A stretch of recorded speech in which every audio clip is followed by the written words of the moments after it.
ఎప్పుడు క్షమించబడ్డాయి పాపములు, దోషములు ఎప్పుడు క్షమించబడ్డాయి, అపరాధములు ఎప్పుడు క్షమించబడ్డాయి? చెప్పండి, ఆ మాట చెప్పండి. ఆమె అపరాధములు ఎప్పుడు క్షమించబడ్డాయి, ఆమె పాపములు ఎప్పుడు క్షమించబడ్డాయి, ఆమె విరుద్ధమైనటువంటి క్రియలు ఎప్పుడు క్షమించబడ్డాయంట? అవన్నిటిని విడిచిపెట్టి విస్తారంగా దేవుణ్ణి ప్రేమించడం వలన క్షమించడం. చెప్తాం ఒకసారి, హల్లెలూయా హల్లెలూయా. ఎంత ప్రేమిస్తే నీ పాపములు అంత క్షమించబడతాయి.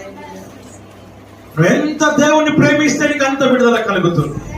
నువ్వెంత దేవుణ్ణి ఆరాధిస్తే అంతగా నీలో ఉన్న పాపము బయటికి వెళ్ళిపోతుంది. నువ్వెంత దేవుణ్ణి మహిమపరిస్తే, నువ్వెంత దేవుని గణపరిస్తే, నువ్వెంతగా దేవుణ్ణి ప్రేమిస్తే, నువ్వెంతగా దేవుణ్ణి సేవిస్తే అంతగా దేవుడు నిన్ను ఆయన ప్రేమించువాడన్న సంగతిని జ్ఞాపకం చేసుకో. నిన్ను స్వీకరిస్తాడు, నిన్ను ఎత్తుకుంటాడు ఆయన, నిన్ను కౌగులించుకుంటాడు ఆయన. ఆమేన్, హల్లెలూయా. అంతగా దేవుడు నిన్ను ప్రేమించగలిగే ఆ యొక్క స్థితిని నువ్వు మార్చాలి, నువ్వు తీసుకొని రావాలి. దేవుడు నిన్ను ప్రేమించే విధంగా నువ్వు దేవుణ్ణి ప్రేమించే జీవితం మొదలు పెట్టినట్లయితే అన్నిటి వదిలిపెట్టేస్తావు. ఏది నీకు అవసరమో లేదు. ఉందా?